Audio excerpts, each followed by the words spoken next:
Did you say the top 10 things you hate about Namibia? Yes. Okay. So number 10 for me, Namibia was so fucking Namibia was expensive. It was really expensive for me. Like if I compare Namibia with the countries I've been to, Namibia actually was very expensive. Okay, the accommodation I got was, so it's either Namibia was expensive or I was just too broke for Namibia. Good afternoon, guys. Of course, I'm still in the hottest regions in Africa. That's the southern part. These temperatures, go up every day. It's not normal. But anyway, it's a desert country. So yeah, top 10 things. Top 10 things I don't like about Namibia. Number 10. And wait, I have Sisi here. Hello, how are you doing? So Sisi is doing Sisi, you can introduce yourself for the first time on my channel. Okay, so my name is Miss Mandlovu Tsitsi. So Miss Tsitsi Mandlovu. I am currently on a quest to travel from Cape to Cairo. So just working my way up to explore different parts of Africa, the nature, the food, the culture, and meeting different people as I go along. So why did you choose to travel from Cape to Cairo? Like you travel all the countries? Yes, so I have traveled extensively in Europe and Asia. And I started getting embarrassed by meeting lots of people who had traveled more around Africa than I had. Yeah. So I took it as a personal quest to do this journey myself. Also, just to show that Black women can also do the same. African women can do the same. Africans can do the same. Traveling solo, and just meeting people as I go along the journey, just to show the beauty of the culture, the food, and the natural landscapes of Africa. So, yeah. So you also have like things you don't like about Namibia, right? At least. Okay. Yeah. So at least mine, you list yours. Okay, cool. Yeah, Okay. sounds good. Number 1 for me, number 10. Let me start from 10. Or let me start from 5. You list 5. Okay. I list 5. So number 1, Namibia was too expensive for me. Did you say the top 10 things you hate about Namibia? Yes. Okay. So number 10 for me, Namibia was so fucking Namibia was expensive. It was really expensive for me. Like if I compare Namibia with the countries I've been to, Namibia actually was very expensive. Okay, the accommodation I got was, so it's either Namibia was expensive or I was just too broke for Namibia.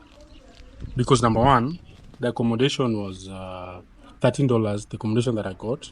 But food, like I could not get the normal eateries easily, especially in Windhoek. I could not get like normal eateries. It was like impossible.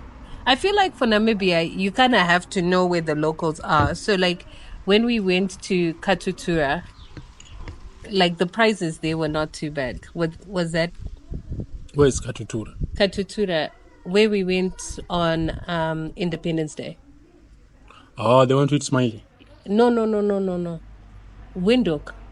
No, I wasn't with him. Yes, you were. When we went to eat, when we had the Nigerian food. Ah, okay. No, but you see, such places you cannot get accommodation easily.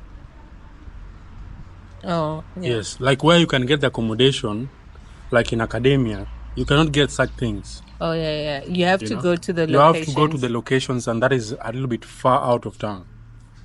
So that was something that, I have not experienced it anywhere else except Namibia. Yeah.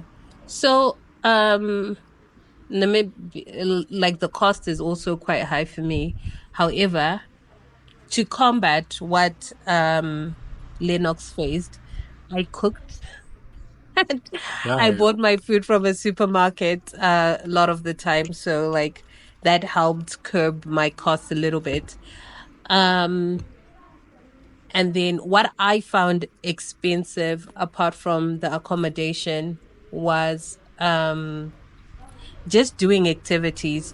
So like if you don't have a car, or which is so I'm gonna put my cost as number 5, and then the inability to get around, or the challenge of getting around without a car in Namibia, as number 4. So if you don't have a car in Namibia, you need taxi to get around everywhere. Yeah. And so the costs really add up, because you need to then work out, do I really want to go there? How much is it going to cost me? And then if you then do tours to try and curb that cost of transport, those are really, really expensive. So, yeah. So my number 5, I said, is cost. And then number 4 is how hard it is to get around without a car. Now, those were my problems. You know, I don't know if you face such problems because you had a car. No, but I only had a car when we were going when we're going outside of Windhoek. Oh yeah, so we're talking about Namibia. Yeah. So what I did was I met up with some lovely people who are also solo traveling, and then we joined forces and we rented a car. So we rented a 4x4, which was absolutely brilliant because it also came with camping facilities. Wow. Also, facilities, camping equipment, which meant we could then rent, like go sleep in campsites as opposed to like normal accommodation. And that cut our accommodation costs significantly, because if we had to find hostels, guest houses, hotels at the same amount throughout our trip, that would have been more expensive. So yeah, if you're in Namibia, like group up with people and then rent a car, the costs end up reducing significantly, because a lot of the things we didn't have to end up doing tours. Okay. Why are you laughing? Number 4. Why are you laughing? We are talking about 2 different like scenarios here. I'm complaining of a very small thing. We have 2 different problems. What do you mean? The costs are very different, guys. If I talk about my cost, I'm talking about this basic of things. But they are both costs. Yeah, of course. And they're both transport costs. Okay. So, number 4, everything shuts at 5:30 p.m. Like the first day I was in Windhoek, I did a video up to around 7. So I said, let me go to the mall and get something. When I went, everything was closed. The mall's closed, let's say at 5:30, everything is already shut. I don't understand why. Namibians, how do you guys survive? At 5:36, everything is shut, everything is closed, people are going back to sleep. Yeah. My number 3 is the heat. Like, I don't know how people survived. I stopped wearing makeup just after I got to Namibia, because like you put on makeup at 9 a.m. By 9:30, it's sweating off your face. Like, it is hot. It's uncomfortably hot. And it's almost like you're helpless as to what do you do with the heat. And I have a fresh appreciation of people who do labor work, because obviously there's still people farming, building. There are people constructing the roads in that type of heat. Yeah. It's, oh man. Yeah, but anyway, it's a desert country, so what do you expect? Yeah, but that heat, I didn't like it. Although Windhoek was better because it rained a few times when we were there. So that reduced the temperatures a little bit. Confirm. Yeah, no. Swakop was cold though. It was very cold. Yeah, Swakop was cold. Swakop was very cold. When we say Swakop, we mean Swakopmund. Yeah, Swakopmund. Which is like on the coast. Yeah. No, a little bit north of Walvish Bay. Yeah. You're number 3. Number 3. There are no hawkers and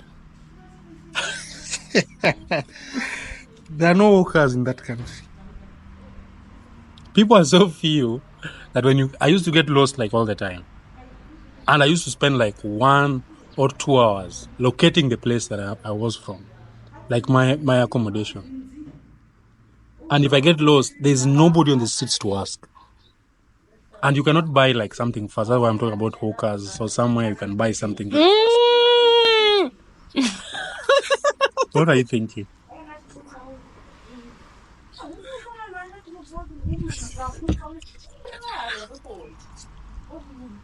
So that was a big challenge for me. Like there's no, if I need to buy even airtime or it needs even security, like it's every man for himself in Namibia. That is what I saw. For my non-Kenyan friends, when Lenox says hawkers, he means the people that sell things on the street. Yes. Because I was getting confused. What were you thinking? I was like, Hookers. Hookers as in sex workers. oh Lord. And I'm sure, comment below in the comments if you also thought he was talking about sex workers when he said there are no hookers. Didn't you see the shock on my face? I was surprised. Why are you shocked? Like you cannot buy anything from the streets because, you know. Oh no, it's okay. Everything is in a mess. Yeah, thank you.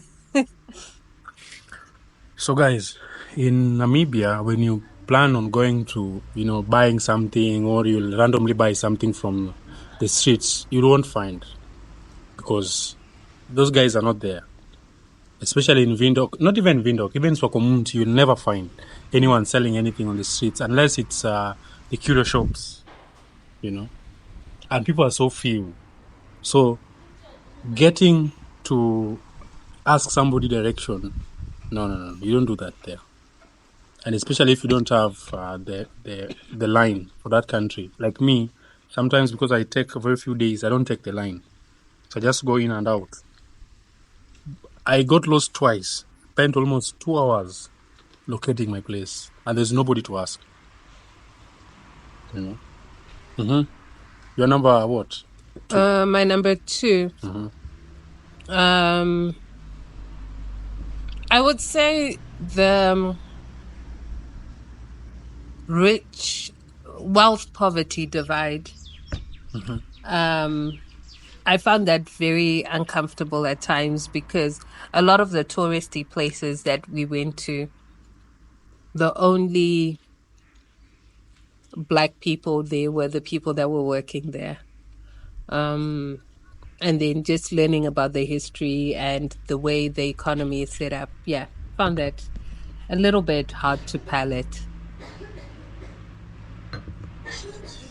My number what? My 2. Number 2? Yeah. They are not what? I had them written. I don't take alcohol, but I find it absurd. They don't sell alcohol on the weekends. Like on Sunday, there's no alcohol on Sunday. Then on Saturday, there is a time frame. Even on holidays, there's a time frame that they sell alcohol. So you cannot buy. If you go to the counters, you can pick the alcohol, but they won't sell it to you. And they're mostly closed. On Sundays, no alcohol in that country. It's a good thing, yes, but I feel people should decide for themselves whether to take it or not, when they want, how they want. Yeah, we found that very upsetting. After a long drive, we arrived in Swakopmund on a Saturday. It was close to Saturday, late afternoon, and we wanted to stock up. And then we were told it's not available. However, a brother saw the needs of some fellow sisters and was able to facilitate our purchase. However, we shouldn't have to use those means in order to have a drink. People are thirsty at the weekend.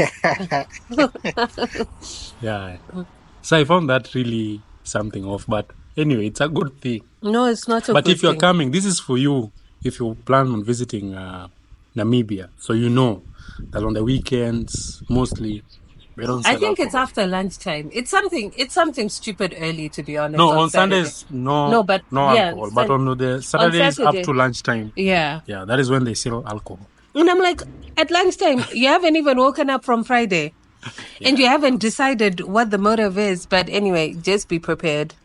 You can still go to bars and stuff, but like if you want to drink at home, if you want to drink in the park, like basically if you want to buy alcohol from a liquor store, from a supermarket, plan ahead. Yeah. Plan your poison. Yeah. Then number one thing I didn't like about Namibia is it's so addictive. Like it's hard to live once you're there. The people, man, the people are so nice. The people are so good. They're very friendly. And once you're there, because I had to extend my stay in Namibia actually, and the people are so good. So once you're there, it's very hard to live. I know you're expecting me to say something very negative, but it's a nice, very nice country. Everything, like the development, the roads, everything, very nice and very peaceful. Everybody minds their own business. That's a beautiful thing. So once you're there, you don't want to leave, except for the now 1, 2, 3 things that I've mentioned, calls and all that. That's why I left. And also my journey, of course, to finish my journey. Yeah, I don't disagree with you. I was supposed to be there for 2 weeks. I ended up being there for 3 weeks. 3 weeks. Yeah. I was supposed to be there for 7 days. I ended up being there for almost 13 days. So yeah, be mindful. I'm definitely going to go back to Namibia at some point Yeah, once it's a I have beautiful more country. money in my pockets. Yeah. But there's just so much. Anyway, we'll talk about the things that we loved about Namibia in a different video. Yes. So guys, you can check Sissy out on her YouTube channel. Oh, sorry. Yes. Just to close the loop, my number one is his number one. Okay. His number one is my number one. Yeah. Whichever way. So you give yourself a shout out on your channel. You have a channel, right? Yes. So follow my travels on YouTube at the Miss Mandovu, or follow me on Instagram at the Miss Mandovu, or check out my website, which is www.manlovu.com.